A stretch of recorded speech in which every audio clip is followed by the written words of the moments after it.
Hello everyone. I'm making this recording for my private use, but should you drop in and check what's going on here, um, a few words. So yesterday I listened to the 2020 Isaac Asimov Memorial Debate on the alien life, the theory to Michio Kaku, the theory that could unravel secrets of the universe, Frank Buckley introduced, and obviously should I be um,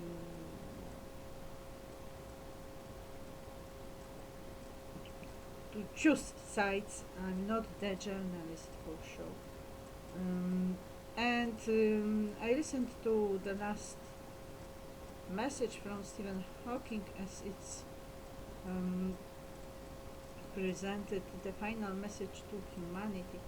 And it made me think on the whole.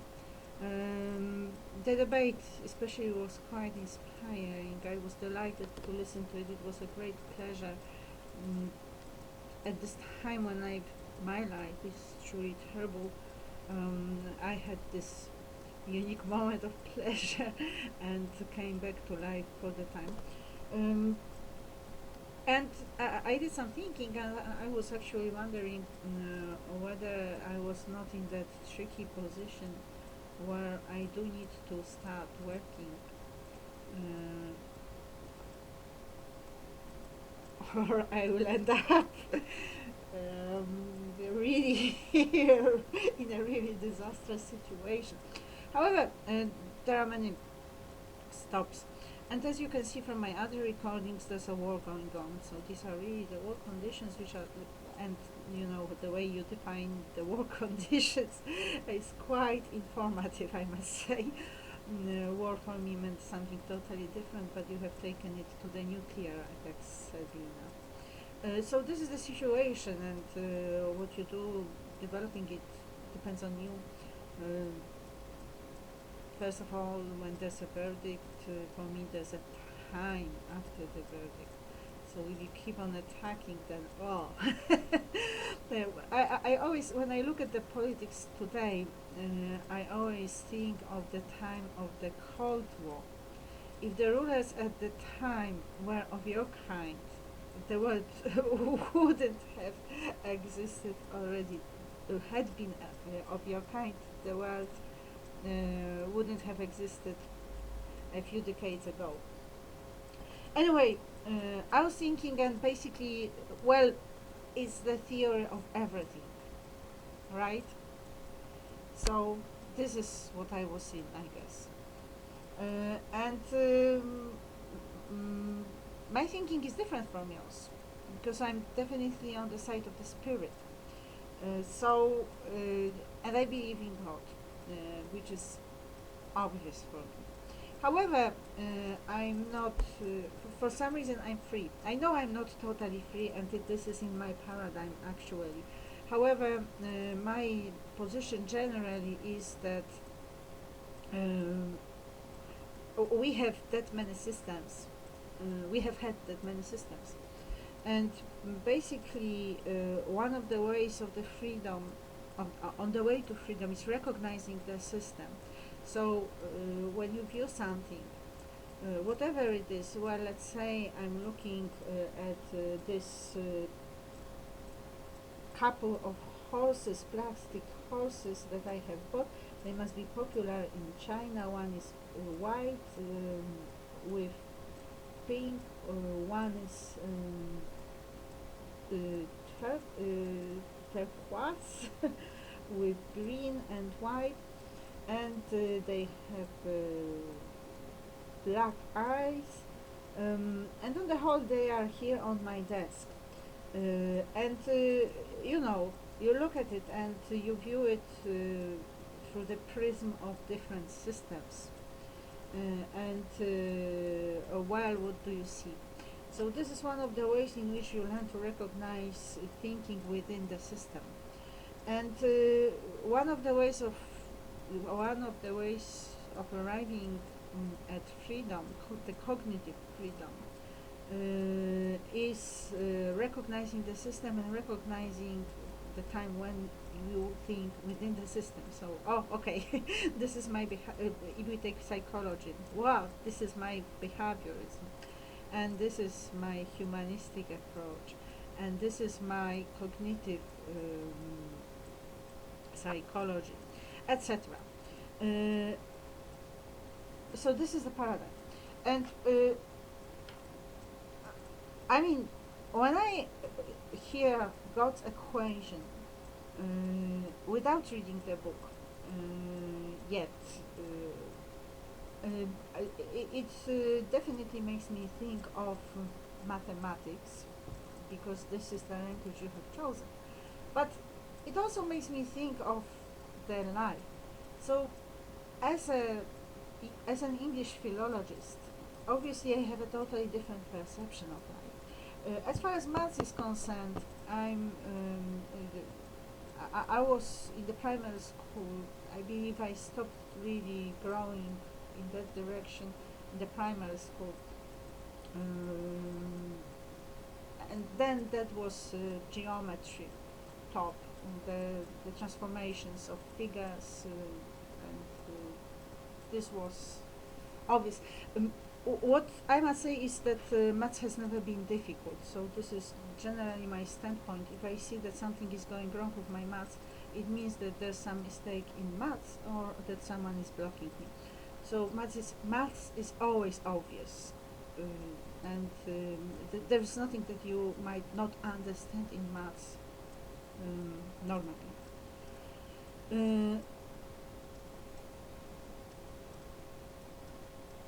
So overall, well, if you want to have the theory of everything, then I looked at the directions I wanted to develop myself in. That is actually the studies, the faculties, the areas I wanted to study. And it goes from philology, English philology, that was the first one, then theater directing. And then I went for a while for economy.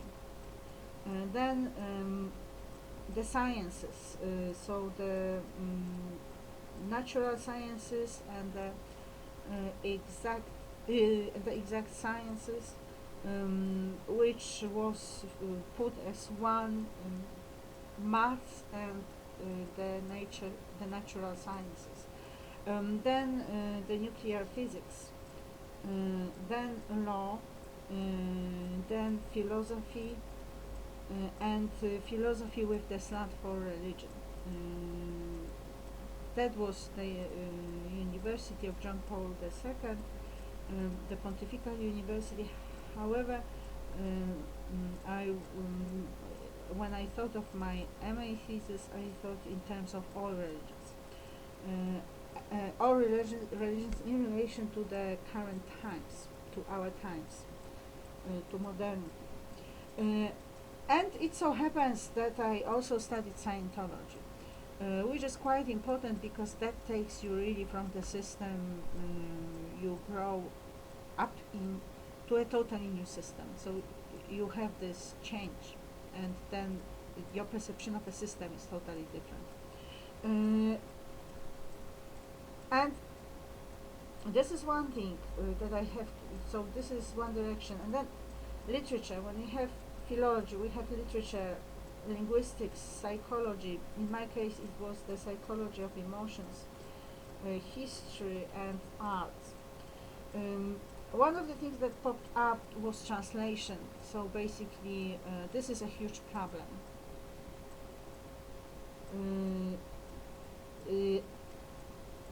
In religions, there's the huge thinking and reality of Buddhism, obviously, which is quite obvious for everyone who is in the Western world. So this is a completely different reality, and these are not intellectual concepts really, but life. And then really, nearly through my life, I had to add dance and music. then, well, fashion, whether I like it or not, and photography. And then there were some ideas that I had. So, okay, if I walked in the direction of Scientology and I ended up the way I ended up, it means there's something wrong with Scientology. And the same concerns Catholicism, and the same concerns English philology, and the same concerns philosophy. So, this is the moment when you get killed. I mean, not literally, but you actually get killed for some reason where you should have been a top success. And then I added my languages. So it's not that I speak those languages, but they have entered my life. So either I went for them or they have arrived. And I have decided to put these things as important because we are talking about the theory of everything, right? So Polish, English, Russian, Polish, English, Arabic, Russian, Norwegian, French, Italian, German, Hebrew, Spanish, Hindi, Latin, Portuguese, Old English, and the Middle English, Tibetan, Hungarian, and Ukrainian. And I have Brazilian here too at one point. Yeah, it's somewhere higher. Paulo Coelho, he's Brazilian or not? And then life. So, I opened my index book and I found the entry romantic drama. This was not with an exam, so you just get the signature. So, and I started thinking, oh my god, how come that I did this course and I did not read a single romantic drama? Of course I knew some, because I knew them from the primary school. But perhaps I started reading Faust at the time, Faust at the time. But generally, from what I have in my library now, Schiller, etc., and all those romantic works, I thought this is really inexplicable. So the inexplicable. Why participating in the course on the romantic drama, I did not read the drama? If I like reading, I like the romantic drama. I have a practical approach to literature, which means I read literature and not about literature. Of course, now I read about literature because I need to catch up with the knowledge, the pure facts. But normally I read literature, not about literature. I had time. I wanted to stay at the university and teach literature. Romanticism is my favorite epoch, and there are many other reasons why I should have read the drama. Why on earth did I not read the drama? This is the inexplicable. So this is another point. And then I looked at the very good marks at the university. That's the top assessment. So I personally had Latin, the contemporary history of Great Britain, phonology, romantic poetry, the history of ideas with the focus on irony, and finally my MA thesis, Shakespeare and Metaphor, Realities. And then thinking about life, I also thought of conversations. So these are the things that come to my mind when I think of the theory of everything. And the point I'm making is that mathematics as the language describes certain phenomena, and perhaps, and this is where I leave it. I believe that currently the whole humankind is in a program that ends with the self-destruction. So you know, Agnieszka Bata Magdalena Rojek, the 17th of May 2021. Krakow, Poland, 9 to 12 a.m. Of course, I'm not making any promises. The conditions of my life are devastating, and do not identify me with any school like Assangism or whichever other school, even cognitivism, because I created my own academy and I developed my own thinking a few years ago. Immediately I was stopped, so I believe that indeed, if you have the situation when you have someone promoting you and taking care of your safety, is good. However, I am independent, so I want to emphasize it too, and I'm not taking any subordinate role. I have a huge problem with Maya Rostowska and other people. I'm not sure if some Rothschild family member is not among them. It concerns identity theft.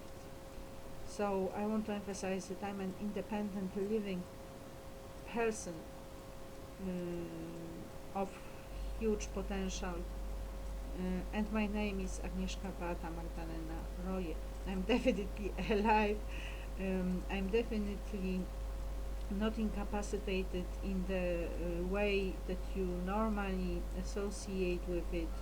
That is neither in the legal sense, no, though they have made sure they can eliminate me with the psychiatric label, but it so happens that it has nothing to do with me, and it can be, you know,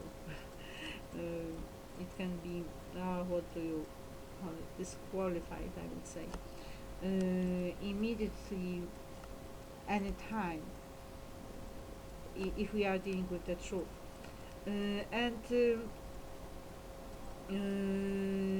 it also concerns incapacitation in the sense of someone controlling my mind. So obviously I'm aware that so many people can put so many ideas in my head, in my mind. I'm aware that my attention can be directed because I notice it. And there are all sorts of phenomena happening. I am not free in that sense that, oh, okay, so now I'm here, Agnieszka Beata Magdalena Rojek, and no one is going to bother me, and I will see everything there is. And obviously I have some education still on the subconscious level, and all those things, life experience, blah blah blah blah blah blah blah. But I am still me, and I'm speaking from where I am and from what I know and what I think, not from what other people think. Sometimes it can sound like someone else, but the only reason is that there must have been some agreement. So if exactly the same person were to make me say something that I don't agree with, I would not say it simply. So that's one of the proofs that no incapacitation in those terms has taken place. And obviously I'm powerful myself, so all those people that make claims saying, oh, it's me, not Agnieszka Rojek, are making themselves truly ridiculous. So that would be it in terms of an update. As I said, perhaps if one is in the theory of everything, or has ever been, which might have been my previous lifetime, then perhaps one needs to do the work one needs to do. So I'll see what I can do. Agnieszka Beata Magdalena Rojek.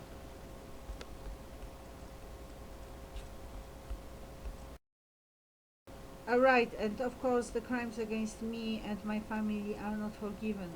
So it was the utmost stupidity to strike against my mother, my father, and me.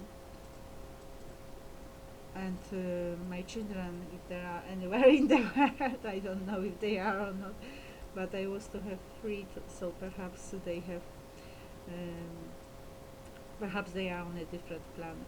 It might, yeah, if I have the connection, it might be.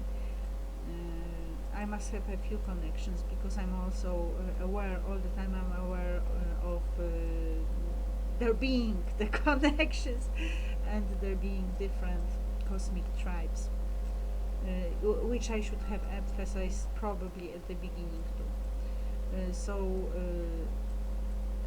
Oh yeah, and I know the state because it appeared in one of the recordings. There was a conversation. Oh yeah, I know Michio Kakuse.